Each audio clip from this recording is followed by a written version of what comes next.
যে কোনো ভিডিওর উপরে আপনি অন্য একটা ভিডিও অ্যাড করতে পারবেন, বা যে ভিডিওটা প্লে থাকবে সেই প্লে হওয়ার সাথে সাথে অন্য আরেকটা ভিডিও আপনি আপনার ওই ভিডিওর এক কোণাতে বা সাইডে বা সেই ভিডিওর উপরে কিন্তু অ্যাড করে আপনি সেটা প্লে করতে পারবেন খুব সহজেই। ফার্স্টে আপনার ফোনে ডাটা অথবা ওয়াইফাই অন করে আপনার ফোনে ইনশট অ্যাপসটা আপনি ইনস্টল করে নেবেন। তারপরে ইনশট অ্যাপটা ওপেন করবেন।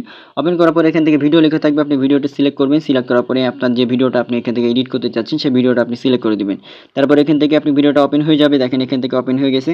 ওপেন হওয়ার পরে আপনি চাচ্ছেন এই ভিডিওটা এখন এখান থেকে আপনি যদি ক্যানভাস করে আপনি আপনার মতো করে সাইজ করে নিতে পারবেন। তো এখান থেকে আমি সাইজ করে দিলাম। তারপর এখান থেকে আপনি দেখেন এখানে যে অপশনটা থাকবে এখান থেকে পিআইপি নামের একটা অপশন থাকবে, আপনি এটা খুঁজে বের করবেন। এই যে আপনারা দেখতে পাচ্ছেন লেখা আছে পিআইপি, তো আপনি পিআইপি অপশনে আপনি ক্লিক করবেন। ক্লিক করার পরে যেটা হবে এখান থেকে এই যে আমি আরেকটা ভিডিও আমি এখান থেকে সিলেক্ট করে দিচ্ছি। দেখেন এখান থেকে সিলেক্ট হয়ে গেছে। এখন এখান থেকে আমি চাইলে আমার মতো করে এটা আমি এডিট করে নিতে পারবো। এটা করে নিলাম এখান থেকে। এখন যদি আমি এখান থেকে ক্লিক করি দেখেন এখান থেকে ডাবল লেয়ার ভিডিও কিন্তু ওপেন হবে।